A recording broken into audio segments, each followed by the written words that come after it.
So the next question is from D. This is actually a question I got a while ago, and I dug it out because I thought that you would all enjoy the answer to this one.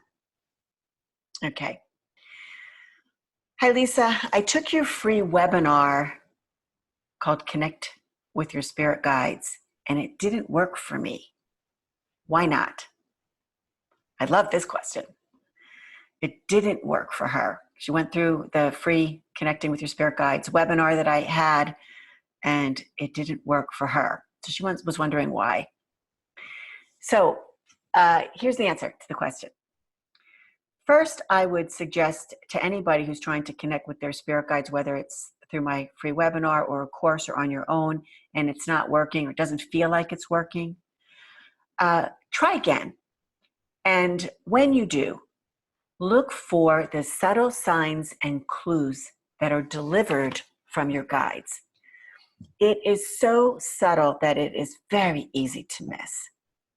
Very easy to miss, okay? You may feel a sensation in or on your body. You may see colors with your eyes closed.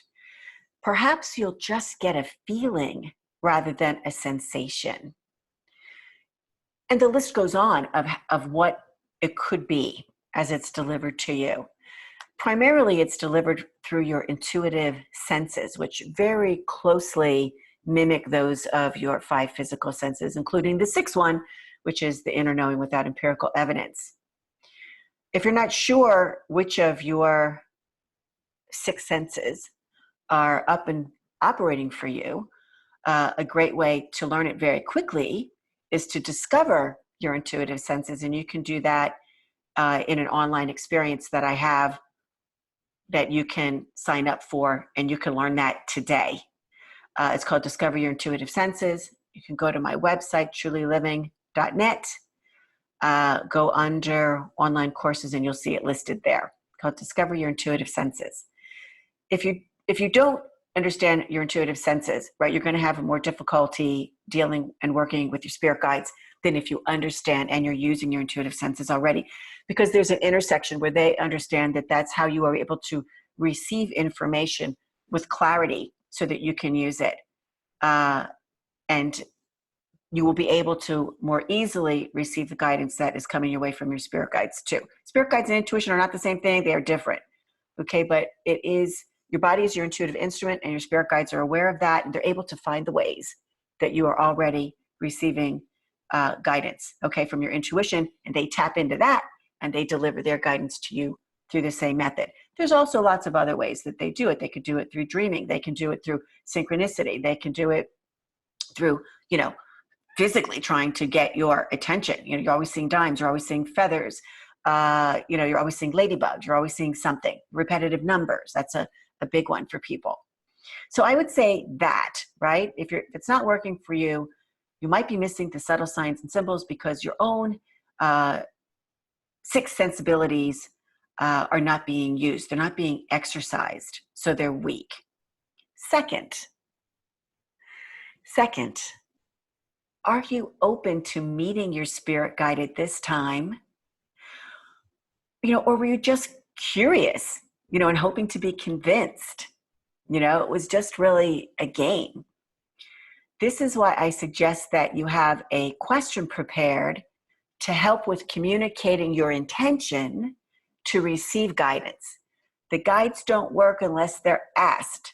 The guides aren't going to respond unless the inquiry is truly genuine and sincere. Right? They're not going to be playing games with you. So having a question, having even a routine, the way that you would do it, is the best way to go in. Here are some of the other reasons why you might not be getting good guidance. You might be dehydrated. Those of us who work in the energy field are energy workers and light workers and healers. I don't know why, but we are constantly dehydrated when we're working. That's why I have this huge glass of water with me all the time. When I'm hydrated, the energy sort of works through me. When I'm dehydrated, it doesn't work quite as well. I learned this from my teacher, Sonia Choquette. The lack of water does affect your ability to receive energy. Guidance is energy. I think a lot of it about how, do you know how lightning seeks water to strike, right? Lightning's energy. It's the release of a huge ton of energy in a matter of a few nanoseconds. And it loves to strike where the water is. And this guidance sometimes is released from your spirit guides, and it's looking to be able to release itself in easy ways if you're more hydrated. Okay. Finally, an answer to this question. This one we're talking about, I can't connect with my spirit guides. What's the problem? Ask yourself this. How is your relationship with your own spirit? Because your relationship with your own spirit is prime. Once you have a great relationship with your own spirit, it's easier to have a relationship with your spirit guides. So do you pay attention to your spirit? Do you nourish it? Right? So how do you nourish your spirit? Whatever it is that's bringing you joy is what nourishes your spirit. So do you nourish your spirit? Do you pay attention to your spirit? Do you nourish your spirit? Because if you do, working with spirit guides becomes easier. Okay?